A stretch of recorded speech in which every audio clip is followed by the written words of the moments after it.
Welcome back to the Pit Stop Ranch. A few months back, we have a video, first start, getting this thing started.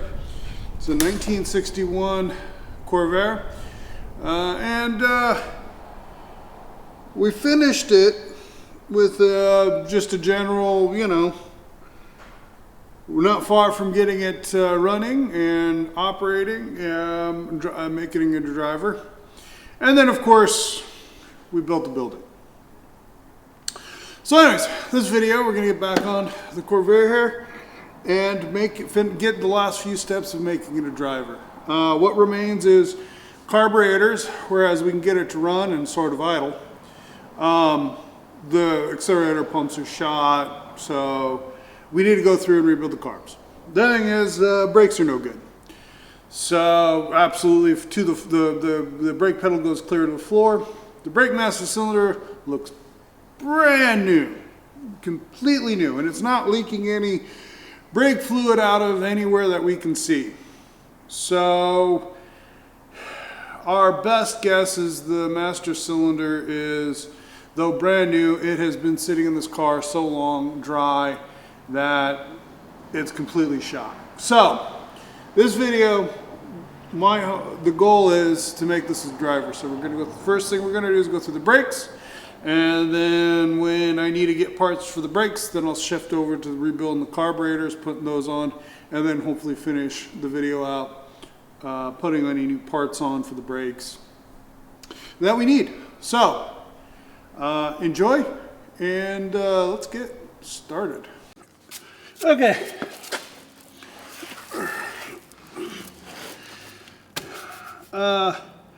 So right here is adjusted probably a little on the snug, it's probably about right. But it's, there's a little window knocked in the outside of the drum, and there's no window on the inside of the backing plate for adjusting it. So, and I see right here a spring that shouldn't be there sitting loose. So we definitely need to take these apart.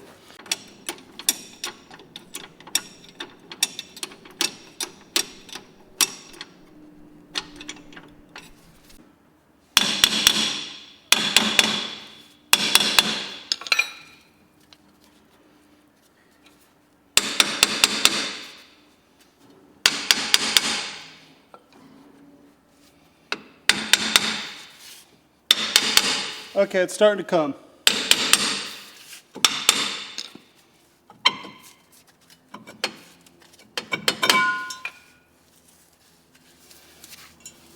All right, we have one broken spring.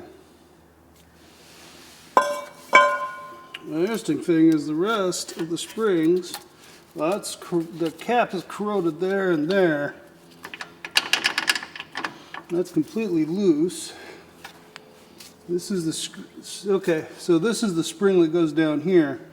It's broken. We're gonna have to replace it. Not a big deal, we can get that kit. Pads, the shoes themselves, plenty of life on them. By the way, this is asbestos-based pads. There seems to be a little bit of moisture on the cylinder, so that we might have to replace the cylinders. Now, something weird on this drum, maybe you can see it.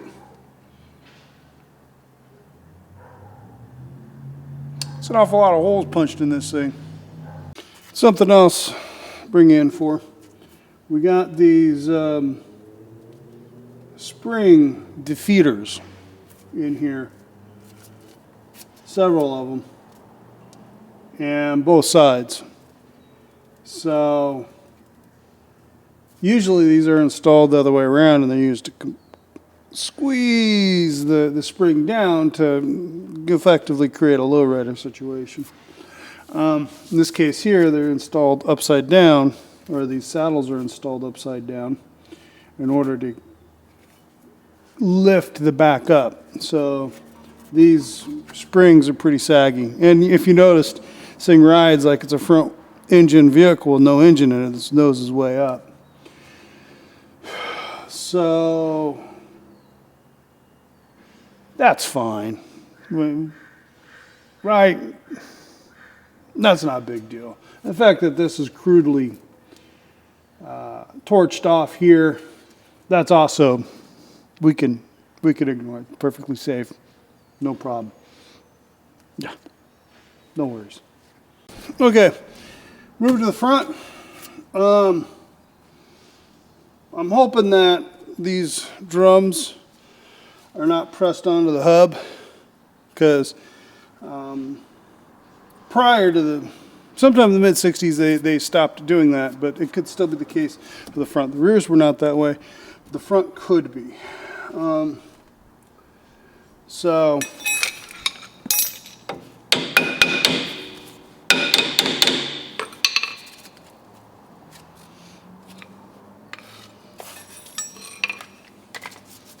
this one here is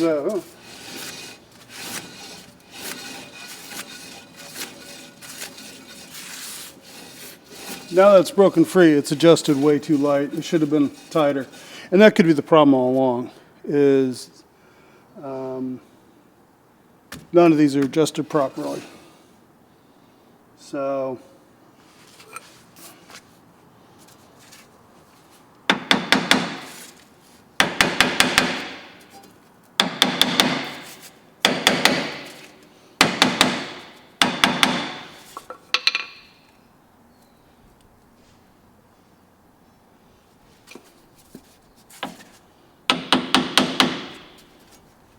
these fronts were drilled for 4-lug.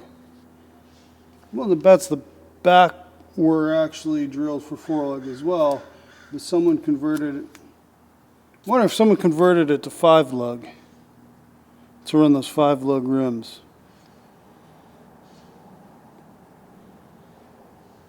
Let us know in the comments, you Corvair experts out there. Were 61 Corvair 900 Monzas, which is what this is, were they originally 5-lug or 4-lug? Leave a comment down below with what you think they were. And no fair cheating, just doing a Google search. I see you typing in the Google search bar.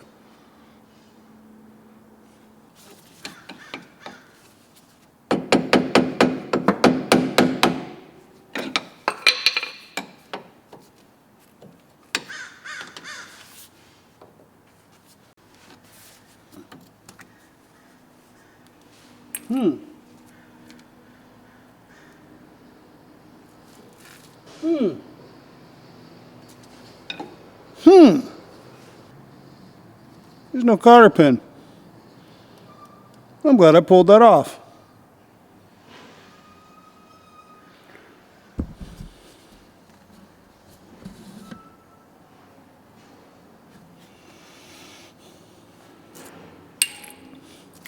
Bloop. Wham. Zzz. No good.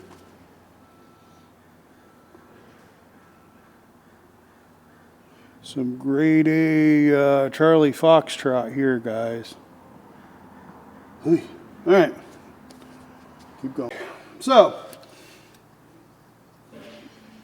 an adjustable wrench is an easy hack that only hacks use for pulling nuts. Except for in this case, if this is on too tight, that an adjustable wrench is the wrong tool, then they're on too tight.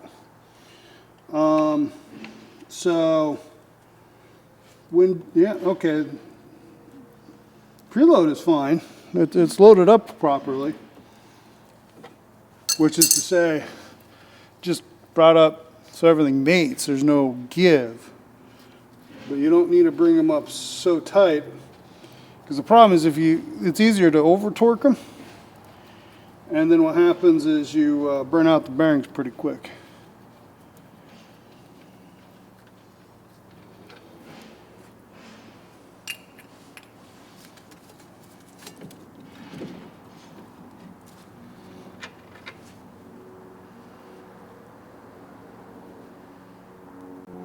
Grease is almost like oil.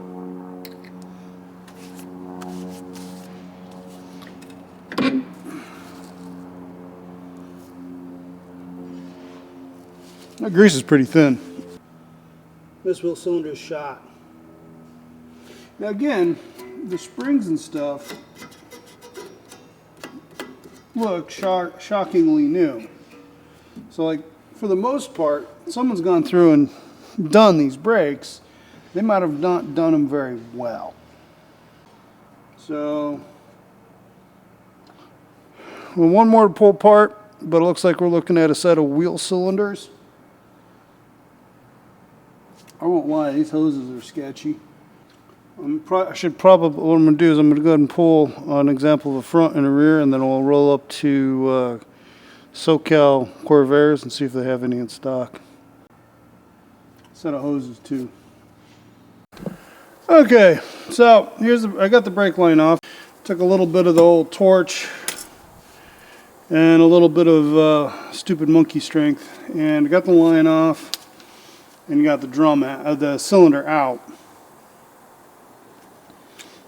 If we look inside there, you can see kind of chewed. So that is relatively fresh fluid, so a little bit's getting down into the cylinders. But if we do the old blow test on this line,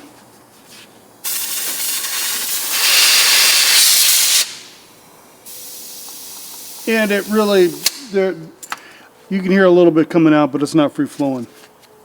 These lines, as they age, they'll swell, they'll break down and swell inside and swell closed. So I think we need 4 new lines, which, if you're familiar with junkyard digs and vice grip garage, if you look carefully, I mean, you know, Derek jokes about not caring if there's brakes or not, but the fact of the matter is, if you look carefully in the background, he'll quietly replace the brake lines.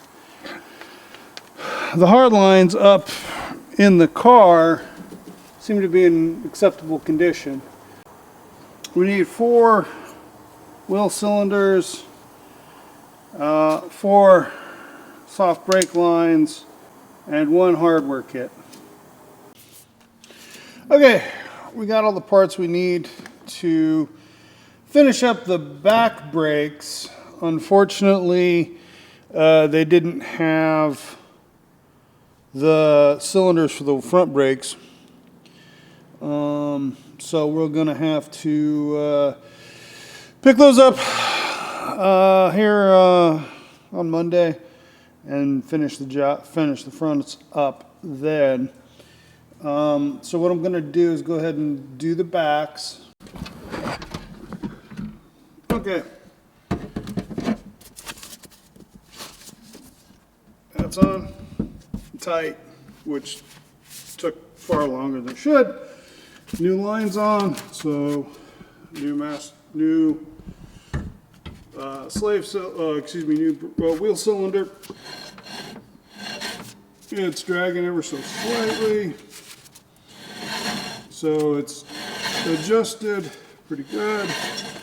So now I got to do the other side. I ain't gonna bother filming it. Okay, it's been a few days, and finally got all the parts, and so front and rear brake drums are reassembled. Any damaged, questionable, or otherwise hokey parts have been replaced, and now I'm going to go ahead and top off the master cylinder and do the best I can to get fluid to all the new cylinders. Wish me luck. Now, I don't know how long ago it was that this master cylinder was replaced, but it's basically, it appears as though it's brand new. And given how long this car has been off the road, I think it was installed before it was permanently before it was last taken off the road, but before they put any miles on it. In fact, I think someone was trying to get the brakes to work, and they replaced the master cylinder, and when that didn't do the job, they just walked away. As you already saw, the problem was all of the soft lines to all the wheel cylinders had swelled closed. So I'm going to fill this up with some brake fluid and wish me luck, folks. I'm only putting that finger tight because I'm going to crack open all the wheel cylinders and see if I can get it to gravity bleed itself. You never know, it might work. You know, the wizards on the internet all seem to say it works. So, yeah. When has the internet ever lied to you? Besides that time, or that time. Okay, fine, all the time, but we'll give it a shot anyways. Okay, so master cylinder's topped off, and we've opened up all of the bleeders. This is what I like to refer to as the lazy man's bleeding technique, because it gives you an excuse to go so far and stop. I've never actually done it this way. I've always used a vacuum or the two-person process or some other methodology to try and bleed a system. So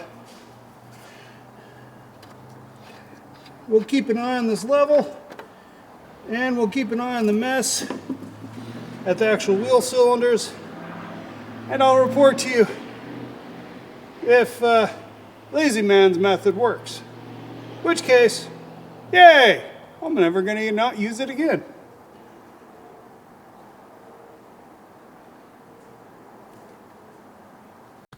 Okay, let's see if Lazy Man bleeding has worked. It's been a couple days, and nope, no wet spot there. Other side back, nope, that's some, it's not wet. All right, well, nope.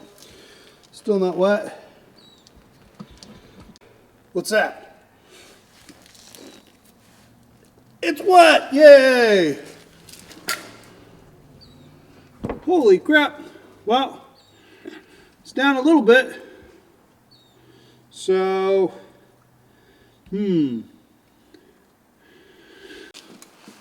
So the prognosis is Lazy Man bleeding kind of works. At least for us.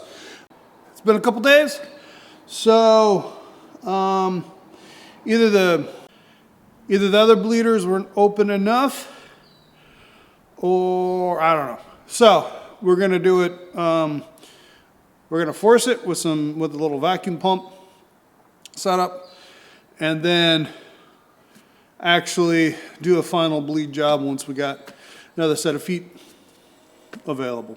So go ahead and do that real quick, and brakes might be good enough to use, and then we're on to carburetors. Okay, well, I'm talking about a little vacuum system. This is what I mean. I have a little reservoir of clean brake fluid in there, which I need to empty and change. And then you stick this on the bleeder, open up the bleeder, and just start pumping. And it should suck fluid down. And you do that till you start adding fluid in here. And then what you can do is if you leave the bleeder open with that line submerged under the level of brake fluid, you can then pump it, and it will then bleed. It will then pump air out and suck fluid in, pump air out, suck fluid in, pump air out, suck fluid in, and you can finish bleeding it that way. It's a one-man bleeding system, in theory. I found that it does really good. It does 95% of it, and then after that, good old-fashioned friend pumping, well, you crack open the line a couple times to finish it off. That being the most thorough. But, anyways, as always, start with the wheel cylinder furthest from the master cylinder. I don't know how well you can see that in there. Can't see it. Oh, maybe you can. But we got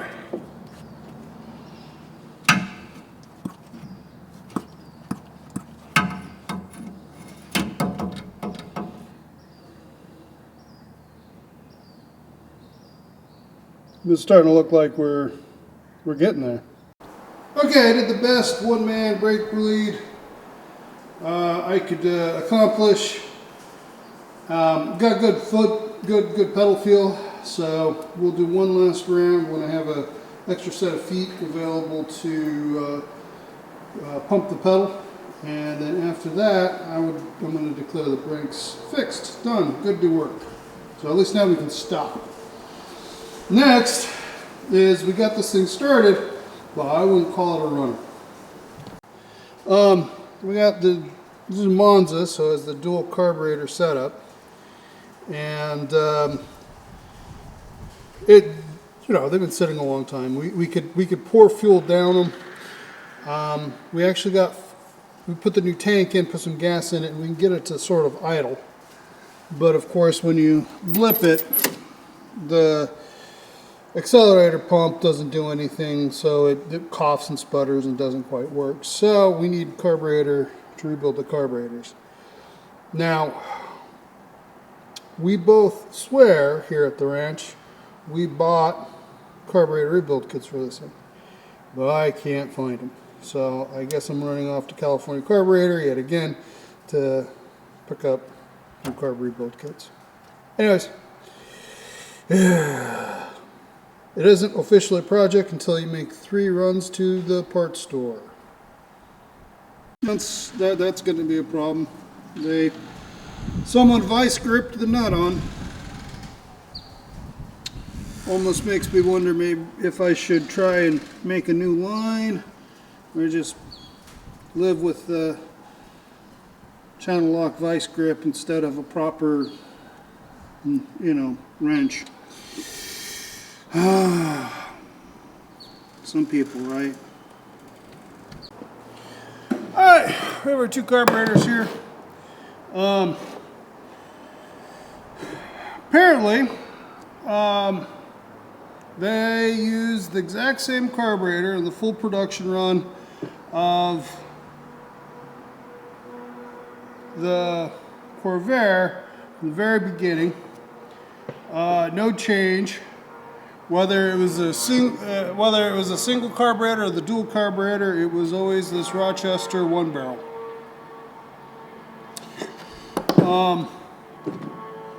Rebuilding any carburetor is pretty straightforward, pretty simple. I'm going to do one at a time. I'll film it. I won't bother boring you with both. I'm pretty sure I've covered rebuilding carburetors before, so I probably won't show you too much of this. It'll get diced up, spat up. You know how it is.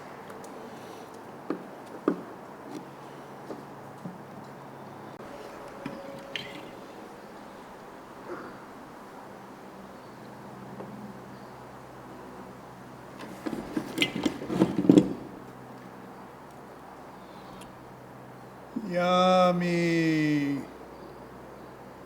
It's interesting that there's still fluid in here, especially after, yeah. And the nice thing about that is it's soaked a good long time, so it's broken a lot of the gunk loose. So soaking it in the dip and then washing it out, it's already accelerated. So let me environmentally do the right thing and dispose of this.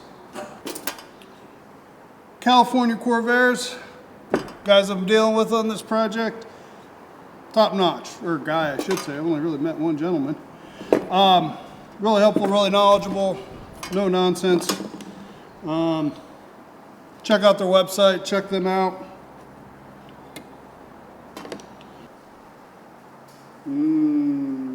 Tasty.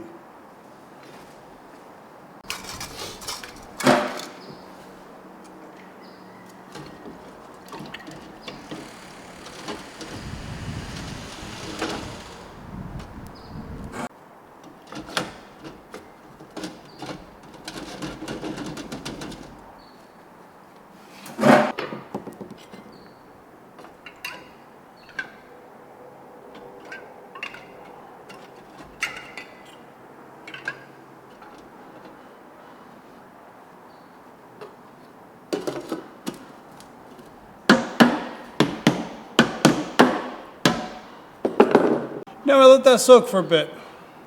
Probably doesn't need to go all night, but it probably is, let's be honest. And come out, do the other one tomorrow morning. Yeah, okay. We got one rebuilt, all put back together. Looks like it's ready to go. Go ahead and rebuild the other one. Let it soak, and we'll cut back to maybe this thing running, or carburetors are rebuilt. Unfortunately, going to put them back on, someone discovered someone had crammed coarse thread nuts on fine threaded studs, and so now I'm going through chasing the threads. I challenged the notion he had any clue what he was doing. Either didn't know what he was doing, or quite honestly didn't care. Anyway, so we get to, once again, whenever you get a one of these old cars that's been around for a while, you inevitably find some hackery. Now, I don't want to pretend like I'm perfect. I'm not. I do cut corners from time to time. Frequently, though, I have a pretty good idea what corner I'm cutting, and I've done a risk analysis to determine whether or not that's okay. But simple mistakes like just throwing the wrong nut on, really? Anyways, I got the right threaded nuts. Now I got to chase threads. Make sure I have a rag to keep the crap from going down into the manifolds and ruining the engine. Fun times. No, really. We're doing this because it's fun.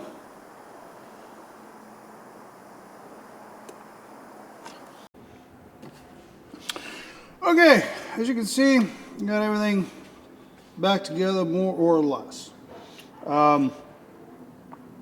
I did have spruce up the inside of their cleaners. Insert that footage here.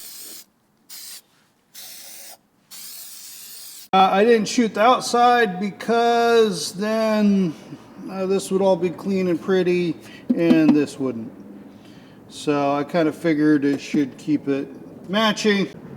That way the patina inside the engine compartment is consistent, you know, because patina is cool, right? Especially, you know, on your air cleaner. Patinaed air cleaner, that's all the rage, right? That's what all the kids like these days, right? Next step is we need to tune the carburetors. And actually what I need to do is pull off the air cleaner again.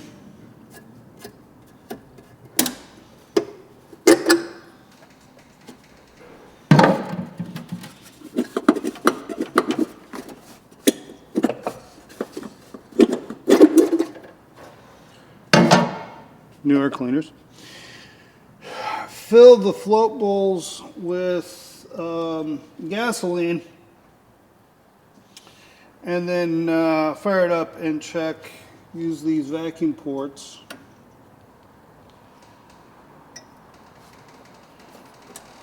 This one here, and there's one on this one here. Use those vacuum ports with the vacuum gauge to see what my see how these things are working. Now, got to keep the chokes open because, yeah, the choke cable has been disappeared.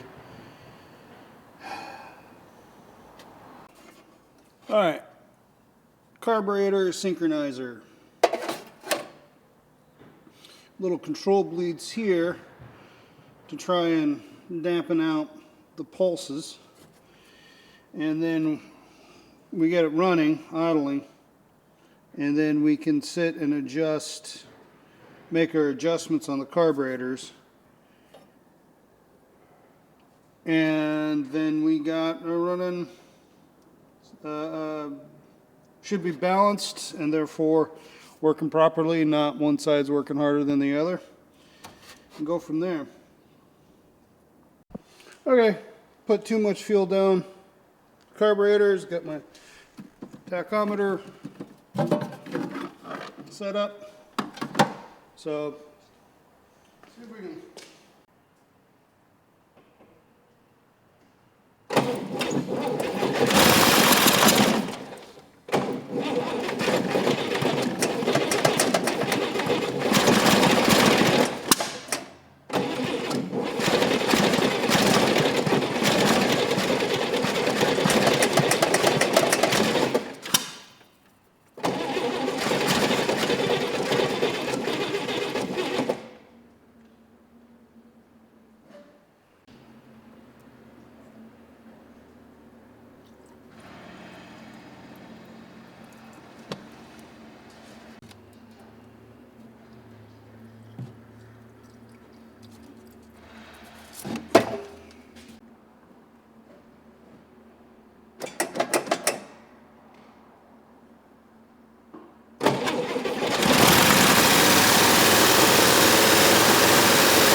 Okay, so I went ahead and checked the book, which this is actually the shop manual, Chevrolet shop manual for this car from when it was new, and it came with the car. So there's no excuse why there's any sort of BS on this car, because the previous owners had this. Anyways, looking at it and looking at the pictures, reading the text, and I got the linkages in the wrong place. That's why it is stuck open when I rev it up. Either my memory is faulty, entirely probable, or it wasn't set up right by the last person who worked on this stuff, so, which is also fairly highly probable, given everything else. So I'll go ahead and change the linkages to the proper side, and then balance the carburetors relative to each other by adjusting that linkage on this side over here, using the vacuum yet again. And now, the actual balancing procedure in the book uses feeler gauges, which is then assumes that then a lot of things. It assumes a lot of things that I do not assume. I like using the vacuum gauge. So.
was disappointing.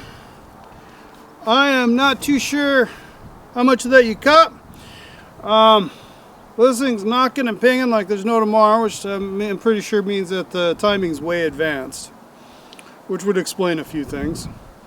More importantly, some great gentlemen pushed me into the yard. I'll leave their contact information for both of them in the description.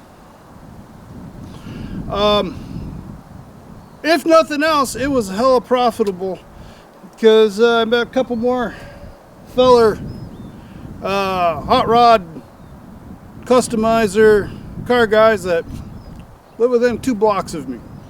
So that makes like 3 of us in this area. Must be something in the water. It's causing the brain damage. Anyway, I'm gonna knock off the video here. This thing's stalled. It won't restart. It's clearly a fuel problem because we could get it started with some starting fluid. So it is 100% a fuel delivery problem.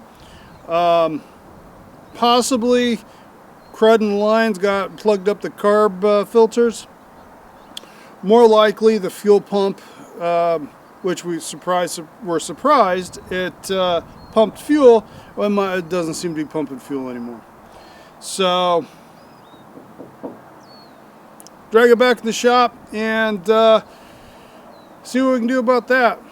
Probably another trip up to Corvair's and go from there. Anyways, if you like the video, please hit the like button. And if you haven't done so already, please subscribe. Really appreciate it. Until next time, have a Corvair-tastic day.